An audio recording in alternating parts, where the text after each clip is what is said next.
అందరికీ శుభోదయం అండి. మనం ఫిబ్రవరి నెలలోకి అడుగు పెట్టేస్తున్నాము. ఈ ఫిబ్రవరి మాసంలో మేషరాశి వాళ్ళ యొక్క ఫలితాలు ఏంటో మనం ఇప్పుడు గమనిద్దాం. మేషరాశి అంటే అశ్విని 1, 2, 3, 4 పాదాలు, చూచే, చోళ అనే అక్షరాలతో పేరు మొదలైన వాళ్ళు, భరణి 1, 2, 3, 4 పాదాలు, లీ, లు, లే, లో అనే అక్షరాలతో పేరు మొదలైన వాళ్ళు, కృత్తికలోని మొదటి పాదం అంటే ఆ అనే అక్షరంతో పేరు మొదలైన వాళ్ళు మేషరాశి కింద వస్తారు. ఈ మేషరాశి వాళ్ళకి ఈ ఫిబ్రవరి నెలలో గ్రహ సంచారం చాలా అనుకూలంగా ఉంది. పనులన్నీ చాలా సులువుగా పూర్తవుతాయి. ఉద్యోగులు, వ్యాపారులు గతంలో ఉన్న ఇబ్బందుల నుండి బయటపడతారు.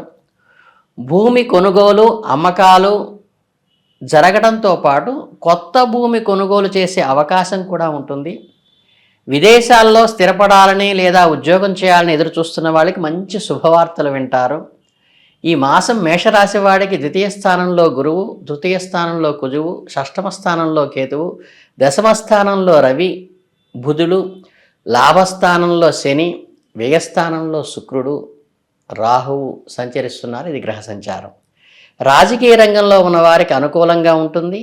నామినేటెడ్ పదవుల కోసం చేసే ప్రయత్నాలు కూడా సత్ఫలితాలు ఇస్తాయి. ఈ సమయంలో మీరు కొత్త వ్యాపారాన్ని ప్రారంభించడానికి చాలా అనువైనది. మీలోని నూతన ఆలోచనలు, ప్రణాళికలు అమలు చేయడానికి ఒక మంచి సమయంగా ఫిబ్రవరి మాసాన్ని ఎంచుకోండి. మీ ఆలోచనలు, ప్రశంసలు అందుకుంటారు. మీరు చేసే ప్రయత్నాలు సఫలీకృతం అవుతాయి. మధ్యవర్తిత్వం చేయటానికి కూడా ఇది అనుకూలమైన సమయంగానే చెప్పవచ్చు. మీరు చేసే మధ్యవర్తిత్వాలు విజయవంతం అవుతాయి. ఇరు వర్గాల నుండి ప్రశంసలు అందుకుంటారు. భాగస్వామ్య వ్యాపారంలో పాల్గొనడానికి కూడా ఇది చాలా మంచి సమయంగా ఉంది. మీరు చేసే భాగస్వామ్యాలు లాభదాయకంగా ఉంటాయి. మీ వ్యాపారం అభివృద్ధి చెందుతుంది. మీ మాట తీరు, మీ వైఖరి చాలామందిని ఆకట్టుకుంటుంది. మీరు మాట్లాడే తీరులో, మీరు వ్యవహరించే తీరు చాలామంది ప్రశంసలు కూడా అందుకుంటుంది. ఈ సమయంలో మీరు ఎన్నో కొత్త పరిచయాలను ఏర్పరచుకుంటారు. ఈ మాసంలో మీకున్న పరిచయాలు మరింత బలపడేటువంటి అవకాశం కూడా ఈ మాసంలో ఉంది. మొత్తం మీద ఈ నెల ప్రథమార్థం మీకు చాలా అనుకూలంగా ఉంటుంది. మీరు చేపట్టే ప్రయత్నాలు అన్నీ సఫలీకృతమవుతాయి. మీరు అనుకున్నది ఖచ్చితంగా సాధిస్తారు. ఇకపోతే మీ నాయకత్వ లక్షణాలు బాగా ప్రస్ఫుటమవుతాయి. మీ నేతృత్వంలో కొన్ని ఇన్స్టిట్యూషన్స్, వ్యాపార సంస్థలు విజయవంతంగా నడుస్తాయి. ఇది మీకు ఎంతో సంతృప్తిని, గర్వాన్ని కూడా కలిగించేటువంటి విషయం. మీ నాయకత్వంలో సంస్థ అభివృద్ధి చెందటమే కాక మీకు ఎంతో అప్రిషియేషన్ కూడా లభిస్తుంది, ప్రమోషన్ కూడా లభించవచ్చు. ఈ సమయంలో కొన్ని ఇబ్బందులు ఎదురైనప్పటికీ కూడా ముఖ్యంగా మీ అనుకున్న వారి సఖ్యత లోపించటము కొద్దిగా మీకు నిరాశని కలిగిస్తుంది. మీరు ఎంతో విశ్వసించిన వ్యక్తులు మీకు దూరంగా ఉండటం కూడా కొంత బాధని కలిగించేటువంటి అవకాశం ఉంది. కొంతమంది మీకు చేసే రికమెండేషన్లు, సిఫార్సులు మీకు నచ్చకపోవచ్చు. వాటిని ఆమోదించకపోతే మీరు ఇబ్బందుల్లో పడతారు. ఈ సమయంలో ఓర్పుతో, ధైర్యంతో వ్యవహరించడం చాలా ముఖ్యమైన సూచన. ఆధ్యాత్మికంగా కొంత ప్రశాంతం చేకూరుస్తుంది. లక్ష్మీదేవి అష్టోత్తరాన్ని చదువుతూ అమ్మవారికి ఎర్రని పుష్పాలతో పూజ చేయటం వల్ల మీ మనసు ప్రశాంతతనిస్తుంది. ఇది మీకు మానసికంగా బలాన్ని ఇస్తుంది. పౌర్ణమి తర్వాత కొన్ని కొత్త కార్యక్రమాలు ప్రారంభించడానికి మీరు ప్రయత్నించవచ్చు. మీరు చేసే ప్రయత్నాలు ఫలిస్తాయి. మీ కార్యక్రమాల విజయవంతం కూడా అవుతాయి. సోషల్ మీడియా, ఎలక్ట్రానిక్ మీడియా ద్వారా మీరు చేసేటువంటి పనులు లబ్ధిని చేకూరుస్తాయి. ఈ మాధ్యమాల ద్వారా మీరు మరింత మందికి చేరువవుతారు. మీ కార్యక్రమాలని ప్రచారం కూడా చేసుకుంటారు. ఓవరాల్గా చూస్తే ఏంటంటే కొన్ని సవాళ్లను, కొన్ని అవకాశాలను ఈ నెల అందిస్తుంది. మీరు ధైర్యంతో ముందుకు సాగితే విజయం మిమ్మల్నే వరిస్తుంది. మీరు కాస్త జాగ్రత్తగా ఉండాలి. ముఖ్యంగా కోపతాపాలకు దూరంగా ఉండటం చాలా ముఖ్యం. ఎదిగినప్పుడే ఒదిగి ఉండటం నేర్చుకోవాలి. అనవసరమైన కోపం, తొందరపాటు నిర్ణయాలు మీకు ఇబ్బందులు కలిగిస్తాయి. మీరు ప్రతి విషయాన్ని ప్రశాంతంగా ఆలోచించండి. వాస్తవిక పరిస్థితులను దృష్టిలో ఉంచుకుని ప్రతి అంశాన్ని క్షుణ్ణంగా పరిశీలించి మాత్రమే నిర్ణయం తీసుకోండి.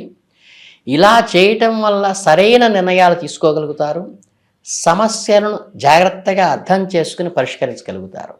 సంతాన సంబంధమైన సమస్యలు ఎదురయ్యేటువంటి అవకాశం ఉంది. మీ పిల్లల ప్రవర్తన కానీ, వారి జీవితంలో వస్తున్న మార్పులు మిమ్మల్ని కొంత కలవరపెడతాయి.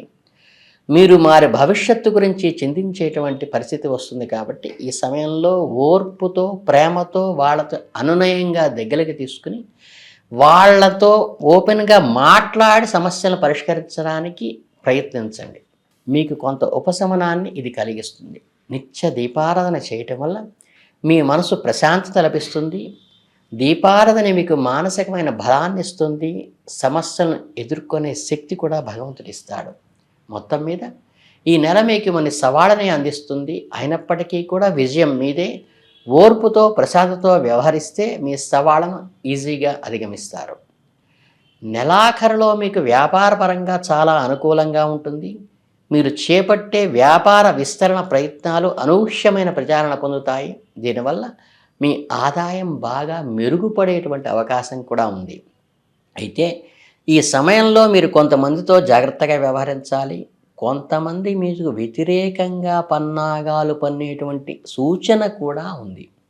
మిమ్మల్ని ఇబ్బందుల్లోకి నెట్టడానికి ప్రయత్నిస్తారు. మీరు తెలివిగా వ్యవహరిస్తే వారి ప్రయత్నాలు విఫలం చేయవచ్చు. మీరు ధైర్యంగా ముందుకు సాగండి. ప్రశాంతంగా వాస్తవికతకి అనుగుణంగా నడుచుకుంటే మీ శత్రువులను వేధించగలుగుతారు. మీరు కొన్ని కఠినమైన నిర్ణయాలు తీసుకోవలసి రావచ్చు. కొంతమందిని కటకటాల వెనక్కి పంపే ప్రయత్నాలు చేయవలసి రావచ్చు. అయితే మీరు న్యాయం, ధర్మం వైపు నిలబడటం మంచిది. మీ నిర్ణయాలు సఫలీకృతం కావటానికి భగవంతుడు అప్పుడు అనుకూలిస్తాడు. దీర్ఘకాలిక ప్రణాళికలు చేసుకోవడానికి ప్రయత్నించండి. ప్రణాళికల ద్వారా అంతంత మాత్రం ఫలితాలే అందుతున్నట్లే అనిపించినప్పటికీ కూడా మీకు తక్షణ ఫలితాలనిచ్చే ప్రణాళికపై దృష్టి పెట్టడం మంచిది. మీరు చేయాలనుకున్న పని సక్రమంగా పూర్తి చేయగలుగుతారు. మీరు చేసే ప్రయత్నాలు ఫలిస్తాయి. అనుకున్న లక్ష్యాలను చేరుకుంటారు. దీనివల్ల మీకు మంచి ప్రయోజనాలు చేకూరుతాయి. మొత్తం మీద ఈ నెల 4వ వారంలో మీకు కొన్ని సవాళ్లను, కొన్ని అవకాశాలను అందించింది. మీరు ధైర్యంగా, తెలివిగా వ్యవహరిస్తే మీరు ఖచ్చితంగా విజయం సాధిస్తారు. ఈ నెలలో మెరుగైన ఫలితాలు పొందాలంటే నవగ్రహ స్తోత్రాన్ని చేసుకోండి. గోశాలలో గ్రాసం గడ్డిని దానంగా ఇవ్వండి. గో పూజ చేయటానికంటే కూడా గోవుకి గ్రాసం ఇవ్వటం అనేది అత్యంత సత్ఫలితాలను ఇస్తుంది. కాబట్టి మీరు ఆ పని చేయండి. ఏదన్నా చీడపీడలుగా అనిపిస్తే గోపంచితాన్ని తీసుకొచ్చి ఇంట్లో చల్లుకుంటే సరిపోతుంది. ఇంతకు మించి మీకు ఎటువంటి పరిష్కారాలు అక్కర్లేదు. ఈ దిగ్విజయంగా మంచి అనుకూలమైన వాతావరణంలో ఉన్నటువంటి ఫిబ్రవరి మాసాన్ని మీరు సద్వినియోగం చేసుకుంటే మంచి ఉన్నత స్థితికి ఎదుగుతారని మనస్ఫూర్తిగా కోరుకుంటూ ధన్యవాదాలు.